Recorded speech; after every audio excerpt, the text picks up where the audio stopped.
Join me today as I leave Atlanta, connect in Dallas, Texas, and then take the longest flight of my life for about 15 hours to Shanghai, China.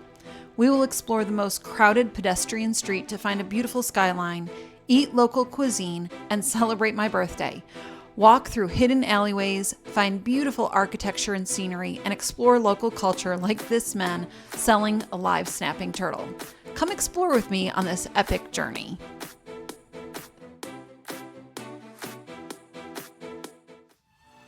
We're Alan And Melissa. We enjoy exploring amazing places near and far, from our favorite local spots around Atlanta, Georgia, to far-off adventures across the globe. Be sure to like this video and subscribe so you can stay up to date with our travels. I flew American Airlines and the food was okay. For a meal, we had chicken and rice, salad, shrimp cocktail, a roll, and a brownie. For a snack, we had a pastry and pea crisps. For our second meal, it was fruit salad and pork and rice. So I have just arrived in Shanghai at my hotel, and it's an exhausting travel day. But overall, it was super easy. And you might wonder what I'm doing here by myself without Alan. No, we haven't parted ways, but I am leaving for 2 weeks to come do an exchange in China, and taking an opportunity to travel and gain a little bit of insight into the Chinese cultural experience. So I am going to be teaching over the next 2 weeks an educational camp for gifted students. And I'm super excited. I did do this in Beijing at Christmas time for 1 week, and it was such a wonderful experience. So I'm really excited to kind of jump right into Shanghai and see what this city has to offer. It is very different than Beijing, and I'm really excited. So come along with me on my journey. I stayed at the Ramada Plaza Pudong. This is on the outskirts of Shanghai and about 20 to 30 minutes from the main city area. The hotel always had beautiful flowers, but if you'd like to be closer to the city center, I would suggest getting a hotel over there. Breakfast in the hotel was included in our stay. It had a coffee machine that had multiple coffees, and the machines were in English and Chinese. Every morning I had a cappuccino with a double shot of espresso, and there was also water, milk, apple, orange, and grapefruit juices as well. The breakfast was a mixture of Chinese and American. The soup is always amazing with a base of broth and noodles. Then you can add whatever you'd like, including meat and greens, plus different oils, herbs, and toppings. They had fried eggs that you could add in your bowl as well, or as part of your American breakfast. There was always an assortment of fresh fruit and canned fruit, as well as a fresh salad bar with a variety of toppings.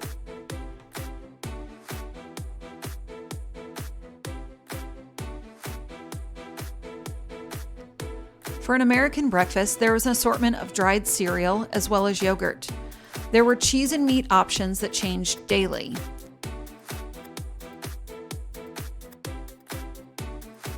Toppings were available to make a parfait or to add to your oatmeal.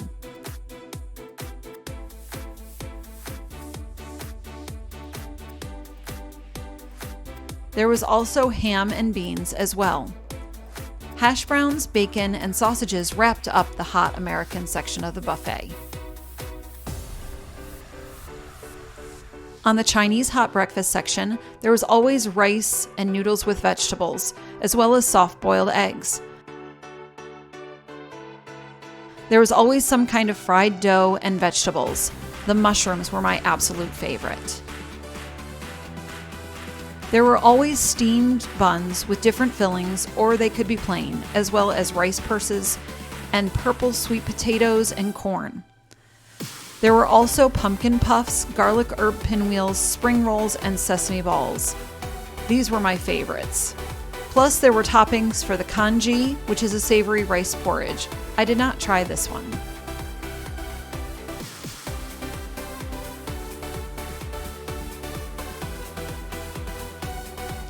There was also bread you could slice and toast, as well as croissants and pastries.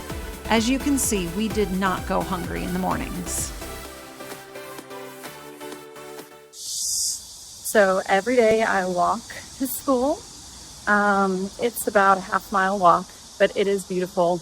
It's a little warm and muggy in the summer, but it is a lovely place to walk. You can get a bike and rent that and take that if you want, or there's buses, but I don't mind the walk. Sometimes we also get a Didi, which is kind of like an Uber in the States, or a Lyft. And it's about 15 RMB, which is around $2. So really cheap and easy to get around here in Shanghai.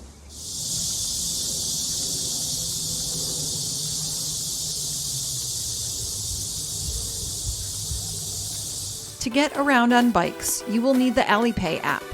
Within this app, download the HelloRide app. You can only use the light blue bikes as a non-Chinese citizen. Just scan the QR code on the bike within the app and you will unlock the bike. It is so cheap and so much fun. Walking around Shanghai is always the best way to explore local areas. Just 5 minutes from our hotel is a local neighborhood where the community was buying and selling goods, including these handmade dumplings. Find the less touristy neighborhoods for culture and cheap eats. We went to this local restaurant several times for hand-pulled noodles that were transformed into magnificent dishes.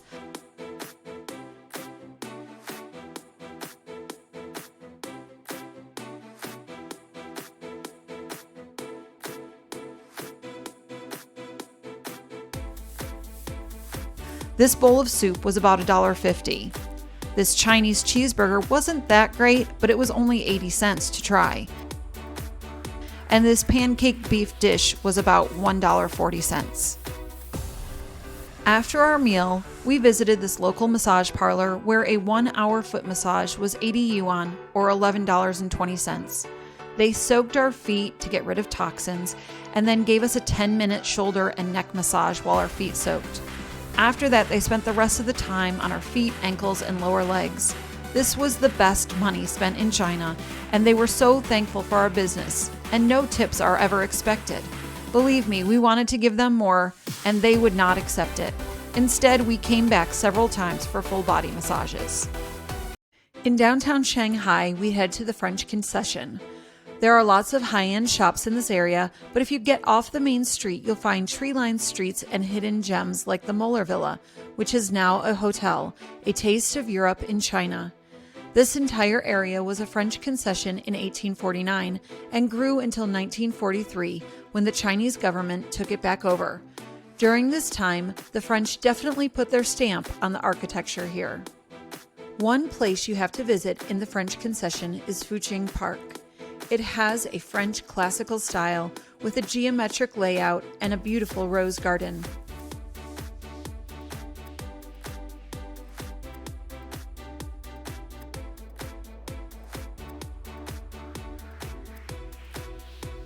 Here in the park, you can see people dancing,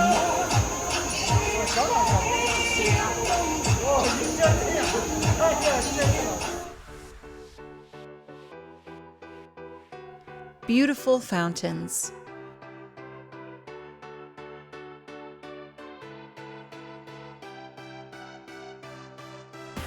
ponds filled with lily pads,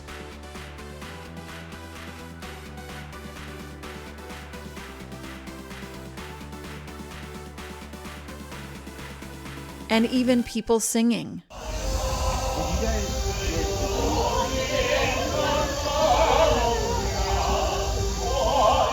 This is such a beautiful place for an afternoon stroll. Just around the corner is the former residence of Zhou Enlai, the former Chinese foreign minister in the 50s who also served under Mao Zedong, helping the Communist Party rise to power. From there, we headed to Tianzifang, a popular tourist shopping area. The alleyways were beautiful and there were many different shops, including this tea shop selling instant teas which were delicious. We bought a few to take home as souvenirs.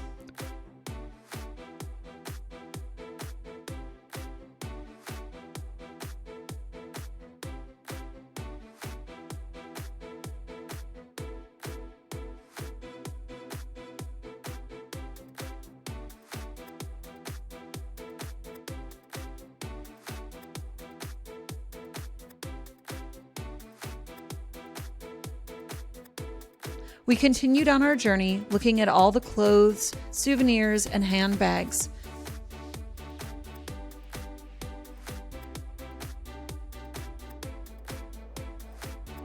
Then we stumbled upon the eatery, and as the only ones in the restaurant, we got fast service. Prices were higher, being a tourist area, but the dumplings were delicious and the lemongrass martini was refreshing.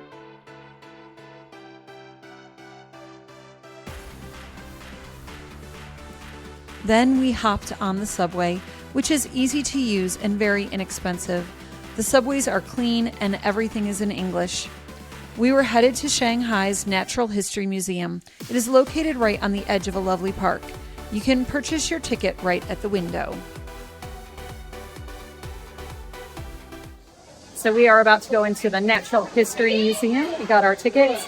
They are 30 yuan a piece, which isn't more than about $4 or $5. So it's a pretty good deal for an afternoon to stay out of the heat. It was so busy here. Once you enter, you go through security and you realize just how big and beautiful this museum is. You start off at Mysterious Beginnings, talking about the creation of the planets and observing the stars. Then you head into the main gallery that displays so many different animals. The walk down this ramp was extremely crowded.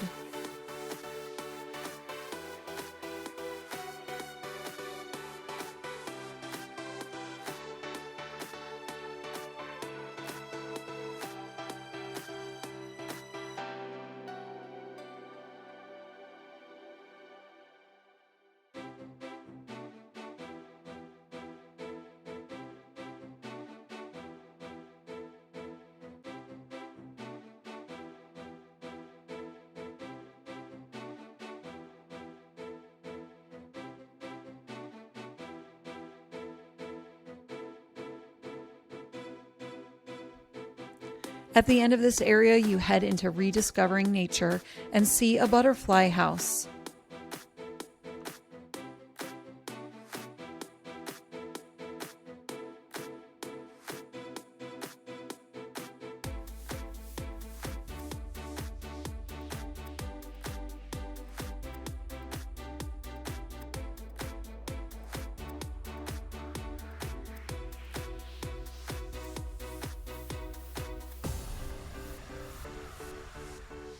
Then you head into Colonization of Land, where you can see fossils and dinosaurs.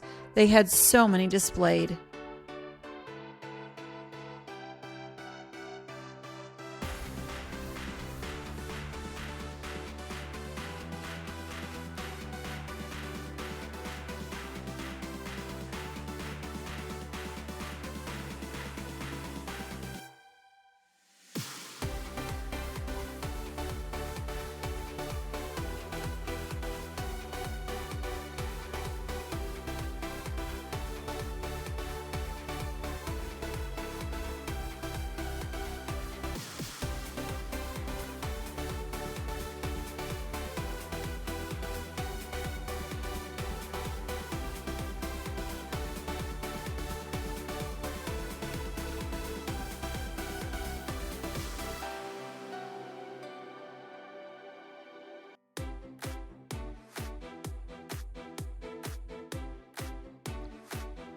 The walk into Africa is impressive. A storm comes through and puts on a show.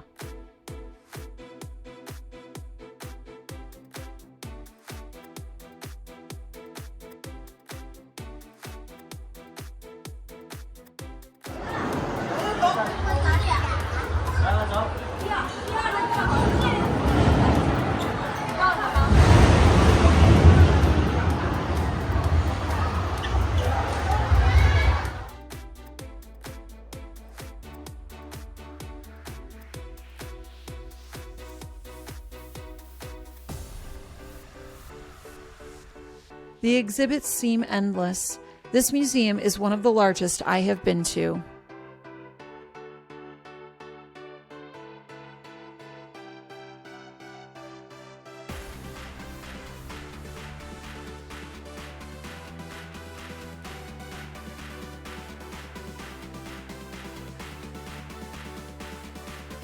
Not too far from our hotel was a mall with this transformer outside. He was enormous. An amazing spot in Shanghai for soup dumplings is Jia Jia Tang Bao, but be warned, they are extremely hot. From the restaurant, walk down Nanjing Road, a pedestrian street filled with shops and restaurants. It will open up to the Bund, which is a walkway on the river with a spectacular view of the skyline of downtown Shanghai. The walk here is chaotic, but worth it.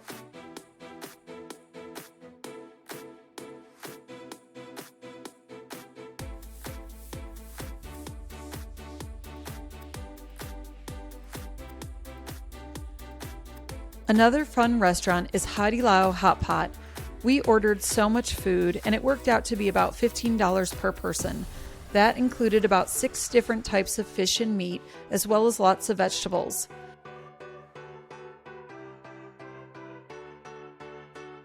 There's a bar where you can go and make a dipping sauce for your foods and get some salads. There are lots of different drinks to try, like this lychee drink, which was delicious. It was my birthday, so they gave me a birthday noodle soup for good luck. I also tried beef aorta for the first time. Not a whole lot of flavor and pretty chewy. One of my favorite things at Haidilao is the noodle dance. You can order hand-pulled noodles to be made at your table through a dance. It is a fun, festive way to get these noodles.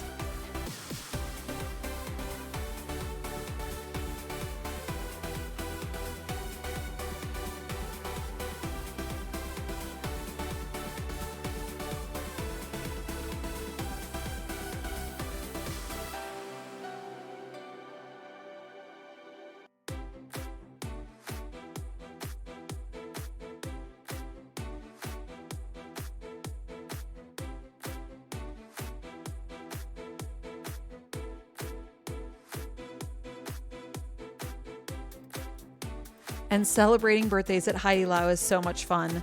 There are always props and songs and hats, and there's so much going on.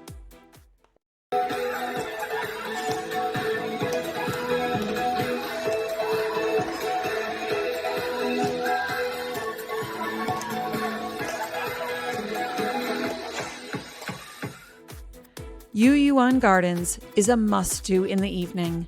There is a garden you can visit during the day, but you must come back at night when it transforms into a magical light show throughout the buildings.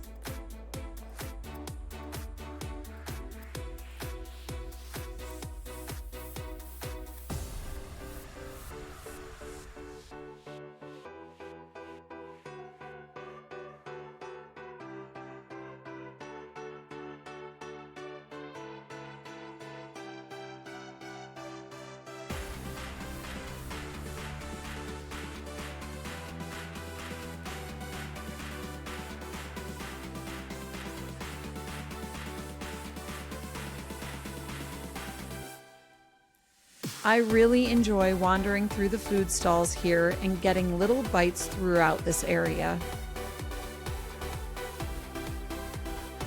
My favorite thing that we ate were these little shrimp stuffed mushrooms. They were delicious.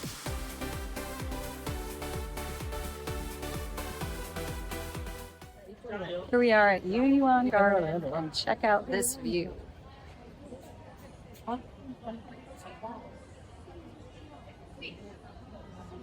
Lots of people here tonight, but it is lovely. Ting Tea House is at the center of YuYuan Garden, which is one of the city's oldest and most renowned tea houses, dating back to the Qing dynasty. You can go inside to see the history of the tea house.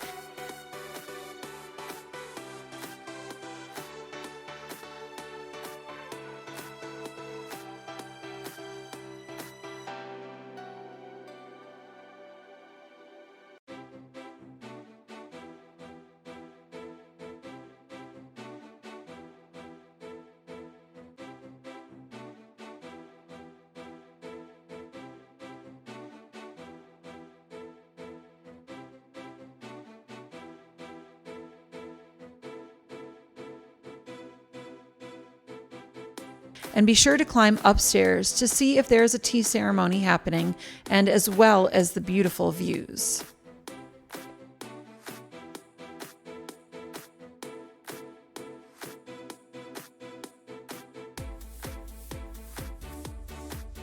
There are lots of shops, including this chocolate museum.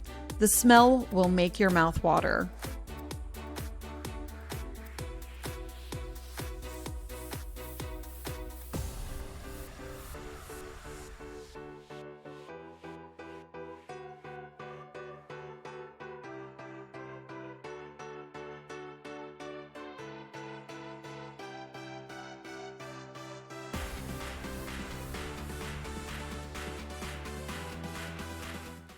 And for 20 RMB, you can get a chocolate beer.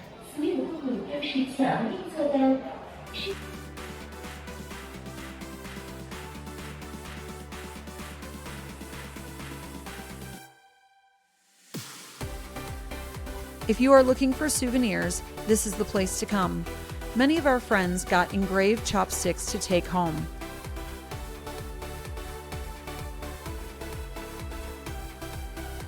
Stinky tofu is available, but I chose the milk candy to bring home to my family. So I have just realized that I have not done a room tour. So I'm getting ready to leave. My bags are packed, but I wanted to kind of show you a room at the Ramada Plaza Pudong. It is a lovely hotel, and the rooms are very, very spacious. I'm on the 13th floor, room 1303. I would say the only drawback is in China, there is a lot of smoking. And even if it says no smoking, I'm actually on the allergen floor. There has been an odor of smoke, not in my room, but in the hallways and things of that nature. So let me show you our room here. Right when you walk in, you have the bathroom to the right.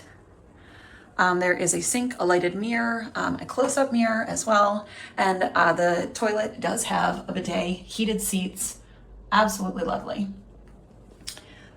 Back over to the side, there is a full shower with an overhead waterfall shower.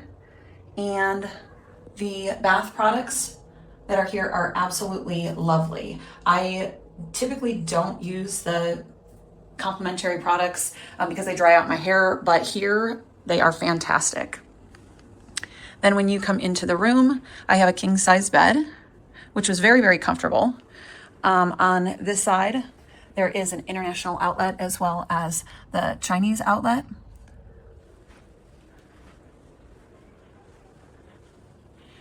And over here on the left-hand side of the bed, there's a USB port, international outlet, Chinese outlet, and all of the light switches. There is a flashlight just in case. And the view out the window is actually lovely. There's some areas that you can see the Shanghai skyline. Unfortunately on this side you cannot, but it's nice to be able to look out and see all the different buildings and the traffic. And then we have a little office space over here with a sitting chair. It was my birthday a few days ago, so they did bring me a birthday cake, and I had a few bites, but we have just had so much food, I haven't been able to eat it. We have a TV. Most channels are only in Chinese. However, channel 26 does have sports in English. So if you don't have anything downloaded on your device, then you can watch that. There's a hot pot and an ice bucket. You do have to go down to floor 2 to get ice. They have coffee cups and teas. They do have other glasses as well. However, they don't clean them. So if you want them cleaned, you need to do that yourself. There is a mini fridge. They do give you 2 waters every day, so you can put those in the fridge. Those are free. And then back over here, there's a little luggage shelf, which is great to keep your luggage on. And then a lighted wardrobe with drawers, plenty of hangers, and then, some gas masks just in case. But overall, it has been a lovely, very comfortable hotel room. You can control your AC, make it as cold as you want, and it has been fantastic. But I am ready to leave. Very, very sad, but excited to go home and see my family. As I head back home, I was so thankful for this experience. And if you can make it to China, I would highly recommend a trip here. We hear a lot of things about different countries, but until you experience the people, the culture, and the landscape, you really can't pass judgment. Take the trip and learn something new. My Mandarin is not any better than before I left, but my appreciation for the people of China and the people that I worked with while I was here has made a special place in my heart.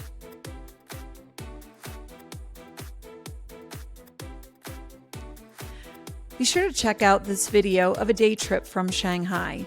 It is definitely worth the trip. Also, make sure that you subscribe to this channel to find out where I go next. Be sure to like and comment if you have any questions at all.